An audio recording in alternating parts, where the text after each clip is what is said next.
देखो, आज का हमारा टॉपिक जो है वो कूलाम के नियम का सदिश निरूपण, ठीक है।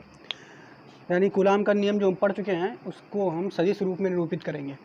तो मान लिया है कि ये एक्स अक्ष है, ये एक्स अक्ष है, ये वाई अक्ष है, ठीक। इनमें क्या है, यहाँ पे खाली जगह जो है, इस खाली जगह में दो बिंदु हैं। एक बिंदु ये है ए, एक दूसरा ये बिंदु है बी। इन दोनों बिंदुओं पर दो आवेश रखे हुए हैं, ठीक है। इन दोनों बिंदुओं पर दो आवेश रखे हैं। तो पहले बिंदु पर मान लिया Q1 आवेश है और दूसरे वाले बिंदु पर मान लिया हमने Q2 आवेश, ठीक। इसके बाद जो ये पॉइंट होता है, आप लोगों को पता है, एक्स अक्ष है, ये वाई अक्ष है, ये जो बिंदु होता है इसको हम कहते हैं मूल बिंदु। कहते हैं मूल बिंदु के निर्देशांक कितने हैं, 0,0। अब अच्छा देखो, हम देखेंगे क्या, ये दोनों जो बिंदु हैं इनकी स्थिति देखेंगे, ठीक। मतलब ऐसे समझिए कि जब किसी चीज़ की स्थिति दिखाई जाती है, कोई भी चीज़ जो ब्रह्मांड में उपस्थित है, कहीं पे उपस्थित है, तो जब उसकी स्थिति बताई जाती है तो किसी चीज़ के सापेक्ष, किसी चीज़ की तुलना में बताई जाती है। समझ पा रहे हो कि नहीं? ऐसे यहाँ पे ये दोनों जो बिंदु हैं, ये दोनों जो बिंदु स्थित हैं, हम किसके सापेक्ष बताएंगे? मूल बिंदु के सापेक्ष बताएंगे। समझ पा रहे हो कि नहीं? यानी मूल बिंदु से कितनी दूरी पर हैं हम ये बताएंगे। ये दोनों जो बिंदु जिन पर आवेश Q1 Q2 रखे हैं, हम बताएंगे कितनी दूरी पर हैं, ठीक। तो मान लिया यहाँ से यहाँ तक हमने एक लाइन खींच दी, ठीक, और यहाँ से यहाँ तक मिलाते हुए इसको एक लाइन खींच दी। क्लियर? ठीक। अब देखिए, यहाँ से यहाँ तक एक लाइन, यहाँ से यहाँ तक एक लाइन। तो इसको हम इसका यहाँ से यहाँ तक इसका एरो जो है इधर को बना देंगे, इस पॉइंट का इसका एरो ऐसे बना देंगे, ठीक। अब देखिए, जो ये वाला पॉइंट देख रहे हैं, यानी हमने क्या बताया, यहाँ से यहाँ तक की जो दूरी है इसको हम मान लेते हैं वेक्टर R1।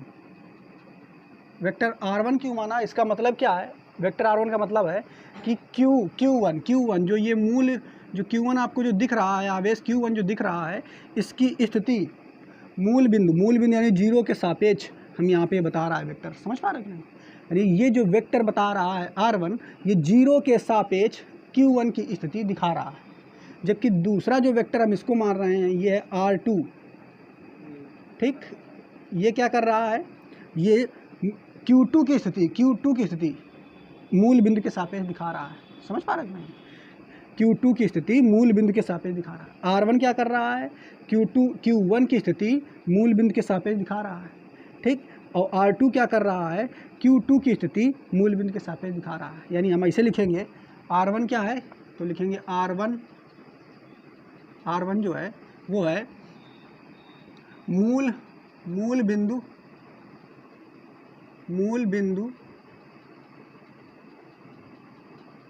0,0 के सापेक्ष Q1 का स्थिति सदिश।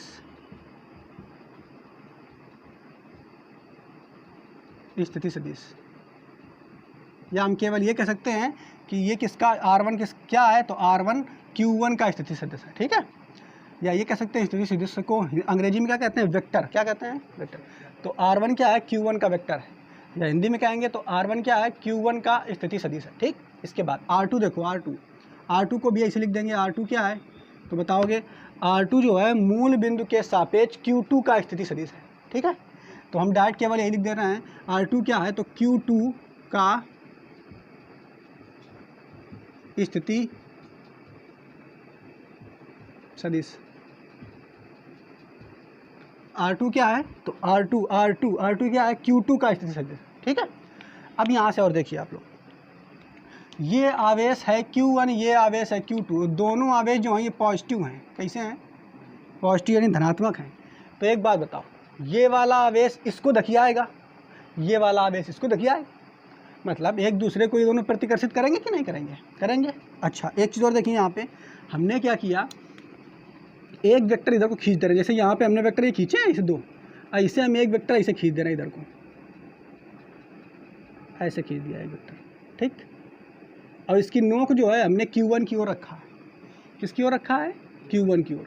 तो ये जो वेक्टर है, ये वेक्टर जिसकी ओर नोक रखा है उसका वेक्टर है। किसका वेक्टर है? Q1 का। किसका वेक्टर है ये? Q1 का। तो यहाँ से यहाँ तक दूरी हम मान लेंगे R, लेकिन वेक्टर किसका है? Q1 का, 1 का, तो इसलिए 1 हो गया। लेकिन किसके सापेक्ष है? 2 के सापेक्ष, दूसरे के सापेक्ष। तो R21, R12 नहीं समझ पाए, समझने का कोशिश करना। हमने क्या बताया? हमने एक इधर को वेक्टर खींच दिया, ठीक। तो ये जो वेक्टर R12 है, इसके ऊपर वेक्टर का चिन्ह भी लगा दें। ये जो वेक्टर R12 है, इसको क्या कहेंगे कि ये वेक्टर जो R12 है ये Q1 का स्थिति सदिश है। किसका स्थिति सदिश है? Q1 का। किसके सापेक्ष? Q2 के सापेक्ष। समझ पा रहे हो कि नहीं? जबकि यहाँ पे जो वेक्टर था ये भी Q1 का ही वेक्टर था, या Q1 का ही स्थिति सदिश था, लेकिन मूल बिंदु के सापेक्ष था। समझ पा रहे हो कि नहीं? और यहाँ पे देखो किसके सापेक्ष है? Q2 के सापेक्ष। तो यहाँ पे लिखेंगे हम, यहाँ पे इधर देखो, फिर इस तरफ वेक्टर, दोनों के ऊपर वेक्टर लगा दो। वेक्टर R12, क्या लिखे हैं? Vector R12। तो किसका? R1, देखो जो पहले शब्द है, जो पहले 1 है 1, तो किसका वेक्टर है ये? Q1 का, ठीक। तो लिखेंगे Q1 का स्थिति सदिश, स्थिति सदिश किसके सापेक्ष है? Q2 के सापेक्ष। Q2 पीछे कौन है? पीछे है ना 2 है, तो Q2 के सापेक्ष, Q2 के सापेक्ष। समझ पा रहे हो कि नहीं? अब देखो हम क्या करेंगे, एक लाइन हम ऐसे खींच दें। अगर देखो एक हम लाइन ऐसे खींच दें, इसे इधर से इस तरफ को ऐसे खींच दें, ठीक। तो अब जिस तरफ को नोक किए हैं हम, उसका वेक्टर होगा। नोक किसकी तरफ करें? Q2 की तरफ किए हैं, तो ये R पहले लिख लो, R लिख कर लिख दिया, ठीक। नोक किसकी तरफ है? Q2 की तरफ, तो लिख देंगे पहले 2। अब फिर पीछे जो जिस तरफ बिंदु है उस तरफ लिख देंगे 1। अब ये जो वेक्टर बना है, ये वाला दूसरा वाला R21, वेक्टर कौन सा बना है? देखते रहना, एक एक चीज़ समझते रहना आप लोग। वेक्टर बना है R21, तो ये वेक्टर किसका है? दूसरे का, Q2 का। देखो 2 आ रहा है, तो Q2 का वेक्टर है। किसका वेक्टर है ये? Q2 का। तो लिखेंगे Q2 का स्थिति सदिश, स्थिति सदिश किसके सापेक्ष है? Q1 के सापेक्ष। 1 है ना, तो Q1 के सापेक्ष, Q1 के सापेक्ष, ठीक। समझ पाए यहाँ तक? इसके बाद और देखिए यहाँ पे, जैसे यहाँ पे जो ये दोनों वेक्टर आपको दिख रहे हैं, ठीक, ये वाला वेक्टर, ये वाला वेक्टर, ये दोनों वेक्टर केवल और केवल परिमाण दिखाते हैं। परिमाण का मतलब समझ रहे हो? लंबाई। परिमाण का मतलब लंबाई, मात्रा दिखा रहे हैं, कितने लंबे हैं। समझ पा रहे हो कि नहीं? लेकिन दिशा दिखाने के लिए कि कौनी दिशा में है, जैसे यहाँ पे देखो ये दिशा किधर है? इधर को जा रहा है, इधर को दिख रहा है ना, नोक इधर को है। तो दिशा दिखाने के लिए जिस वेक्टर का प्रयोग किया जाता है उसे हम कहते हैं एकांक वेक्टर। क्या कहते हैं? एकांक वेक्टर। तो भाई यहाँ पे देखो एकांक वेक्टर हम लिखेंगे यहाँ। एकांक वेक्टर किसके काम आते हैं? दिशा दिखाने के लिए। एकांक सदिश किस काम आते हैं? दिशा दिखाने के लिए। जो वेक्टर किसी भी वस्तु का दिशा दिखा रहा हो, डायरेक्शन दिखा रहा हो, उसे हम क्या कहते हैं? एकांक वेक्टर।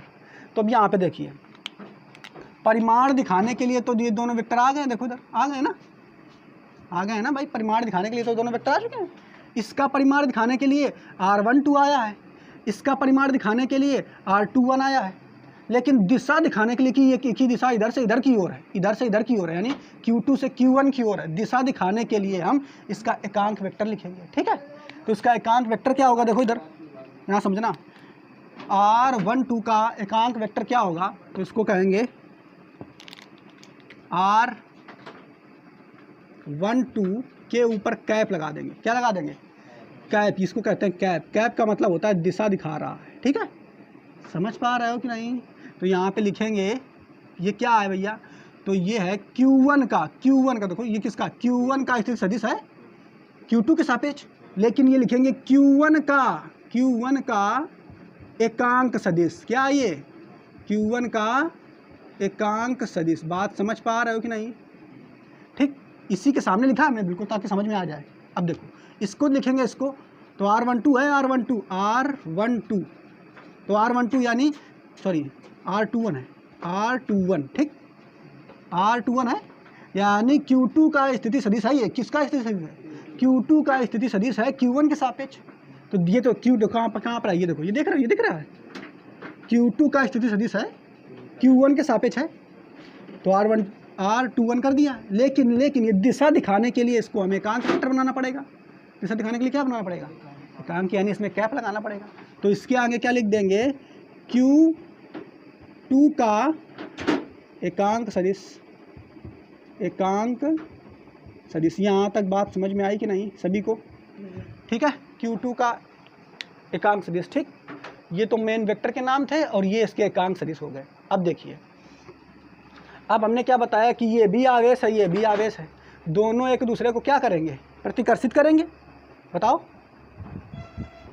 देखो, तो हमने क्या बताया? ये भी एक तुम्हारा आवेश है, ये Q1, ये आवेश है, ये Q2, ये Q1 आवेश, ये Q2 आवेश, दोनों एक दूसरे को प्रतिकर्षित करेंगे। प्रतिकर्षित करेंगे कि नहीं? और जब प्रतिकर्षित करेंगे तो ये Q1 इस पे बल लगाएगा Q2 पे, इधर की ओर, तो ये तीन हमने बना दिया। और Q2 जो है इस पे बल लगाएगा Q1 पे, इधर की ओर लगाएगा। लेकिन जो बल लगाएगा उसका नाम भी तो लिख दें, है? तो मान लेते हैं इस पे जो बल लगा रहा है, देखो इस पे बल कौन लगा रहा है भाई? इस पे जो बल लगेगा, देखो इस पे ये वाली रेखा जा रही है, इधर वाला देखो बन रही, तो इस पे बल को कह देंगे F, बल को कह देंगे F, बल को F से प्रकट करते हैं, तो F12, ठीक, F12 यानी यहाँ पे बल देखो, एक पर बल लग रहा है, एक पर 1 पर बल लग रहा है, लेकिन लगा कौन रहा है? 2 नंबर Q2 लगा रहा है। Q1 पर बल लग रहा है, देखो F1 है, तो यानी Q1 पर बल लग रहा है किसके द्वारा? Q2 के द्वारा। इसका नाम क्या हो जाएगा? देखो इसका F21, यानी Q2 पर बल लग रहा है किसके द्वारा? Q1 के द्वारा। ठीक, बात समझ पाए कि नहीं? समझ रहे हो ना? और जो तुम्हारा बल होता है ये भी वेक्टर होता है, सदिश राशि है, तो इनके ऊपर भी वेक्टर हम लगा देंगे। आया समझ में? ठीक, अब आगे देखेंगे हम क्या करेंगे। यहाँ पे बल जो कूलाम का नियम पढ़े हैं उसके हिसाब से बल का मान निकालेंगे। ठीक, तो लिखेंगे पहले यहाँ पे इधर Q1 पर Q2 द्वारा लगाया गया बल, तो कितना बेटा? देखो लगाया है Q1 पर यानी इस पर, किसके द्वारा? Q2 के द्वारा बल लगाया गया। कितना? F12। कितना लगाया गया है? F12। बात समझ पा रहे हो कि नहीं? क्लियर? इतना तो बल लगाया गया है। आगे और देखो, अब ये F12 है, जो ये F12 है, इसका मान तो निकालो, कितना मान होगा? तो इसका तो मान हम निकाल चुके थे ना कूलाम के नियम में, तो बस कूलाम के नियम से अब लिखेंगे। ठीक, कूलाम के नियम से।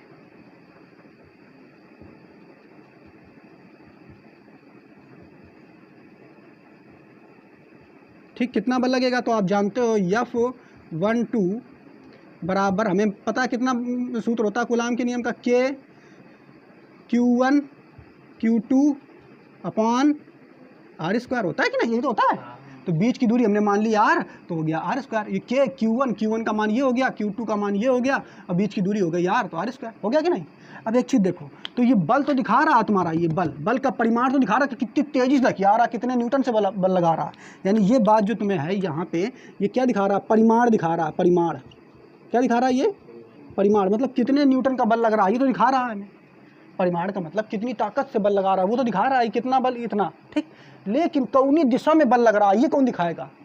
तो ये दिखाएगा, अभी बताया, दिशा दिखाने के लिए क्या आता है? एकांक सदिश। क्या आता है?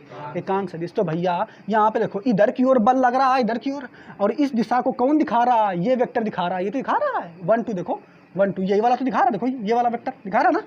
तो भैया ये तो परिमाण हो गया। तो दिशा दिखाने के लिए अब हमें एकांक वेक्टर रखना पड़ेगा। क्या रखना पड़ेगा? एकांक वेक्टर। तो एकांक वेक्टर कौन है? देखो इधर, यही तो है, ये वाला R12 के ऊपर कैप लग गया कि नहीं? तो ये जो वेक्टर दिखा रहा है, ये क्या दिखा रहा है? दिशा दिखा रहा है। ये वेक्टर क्या दिखा रहा है? दिशा। बात समझ पाए? क्लियर? अब अच्छा, ये तो हमने पहले लिख दिया, इसको समीकरण नंबर 1 चाहे आप मान लो। क्या मान लो इसको? समीकरण नंबर 1। क्लियर? अब इसके बाद अगला देखो, अब ये वाला बल देखें, ये वाला निकाला, तो यहाँ पे क्या लिखेंगे? Q2 पर Q1 द्वारा लगा बल। Q2 पर Q1 द्वारा बल, Q2 पर लग रहा है Q1 द्वारा बल, इधर को लग रहा है ना, तो लिखेंगे Q2 पर Q1 द्वारा लगा बल। तो कितना है बच्चों? अभी हम निकाल चुके हैं, ये है, ये तो लग रहा है Q2 पर Q1 द्वारा बल लगा बल, तो हो जाएगा F21, यही तो होगा। अब इसका भी मान निकालें तो कूलाम के नियम कैसे निकल के आ जाएगा? तो निकालेंगे तो आ जाएगा F21 वेक्टर बराबर के Q1 Q2 बटे आर स्क्वायर। ये तो चल ही रहा था, ये तो आ ही जाएगा मान। अब ये देखो, ये तो परिमाण दिखाएगा, अभी बताया हमने, ये क्या दिखाएगा, परिमाण। लेकिन अब दिशा दिखाने के लिए क्या करेंगे भाई, तो दिशा आप देखो, इधर की दिशा ये वाला वेक्टर दिखा रहा है, ये वाला दिखा रहा है ना, तो ये वाला वेक्टर दिखा रहा है, लेकिन इसका कौन दिखाएगा, एकांक सदिश दिखाएगा। अब एकांक सदिश कौन है, ये वाला, यही तो है इसका, ठीक। तो यहाँ पे गुणा में हम ये दूसरा वाला एकांक सदिश रख देंगे ना, रख दो भाई। क्या है भाई, देखो तो आर के ऊपर कैप 21, ठीक, समझ पा रहे हो कि नहीं। तो ये दिशा दिखाएगा इसमें, और ये हो जाएगा समीकरण नंबर तुम्हारा 2। ये क्या हो जाएगा बच्चों, समीकरण नंबर तुम्हारा 2। तो यहाँ से अगर देखा जाए तो तुम्हें ये जो F21 है, ये इसका परिमाण मिल गया, दिशा भी मिल गई। और इधर से देखा जाए तो इसका परिमाण यानी दूसरे वाले का बल F21 का, इसका भी परिमाण और दिशा मिल गई, ठीक। यहाँ से 2 समीकरण मिल गए तुमको, क्लियर। अब एक चीज़ और देखो, यहाँ पे ध्यान से अगर आप देखोगे तो आपको क्या दिखाई देगा कि जो ये एकांक वेक्टर दोनों आपको दिख रहे हैं, दोनों एकांक वेक्टर जो दिख रहे हैं, ये दोनों लंबाई में तो बराबर है, लेकिन दिशा अलग अलग है। नहीं समझ पा रहे, हाँ, दिशा एक की दिशा में अगर इधर को पॉजिटिव इसको मान लो तो इसको निगेटिव मानना पड़ेगा। नहीं समझ पा रहे हो, हमने क्या बताया, दोनों एकांक वेक्टर जो हैं इनका परिमाण तो बराबर है, लेकिन दिशा अलग अलग है। यानी अगर हम कहें इन दोनों में क्या संबंध है, तो हमें ये बात पता चलेगी क्या कि R12 कैप और R21 कैप में एक बात आपको पता चलेगी। क्या पता चलेगी कि इन दोनों का मान तो बराबर है, लेकिन एक अगर पॉजिटिव में जा रहा है तो एक निगेटिव में जा रहा है। तो भैया हमने मान लिया ये वाला पॉजिटिव में है, तो दूसरा वाला पक्का निगेटिव में होगा। बात बताओ समझ में आई कि नहीं, ये बात समझ में आ रही कि नहीं, आ रही ना। अब देखो क्या करेंगे हम, यहाँ पे समझिए। अब देखो जो समीकरण 1 है, समीकरण 1 जो आपको दिख रहा है, इसमें क्या करेंगे, समीकरण जो 1 आपको दिख रहा है, इसमें हमें ये मालूम है कि R12 जो है वो माइनस के R21 कैप के बराबर है। तो जहाँ R12 है, जहाँ R12 है उसकी जगह हम ये मान नहीं रख सकते हैं माइनस का। नहीं समझ पा रहे भाई, हमने क्या बताया, जहाँ R कैप 12 है, ठीक है, उसकी जगह हम ये वाला मान नहीं रख सकते हैं क्या, माइनस का R कैप 21 नहीं रख सकते हैं क्या, रख सकते हैं। क्यों, क्योंकि दोनों बराबर हैं भाई, रख सकते हैं ना। तो लिखेंगे यहाँ पे समीकरण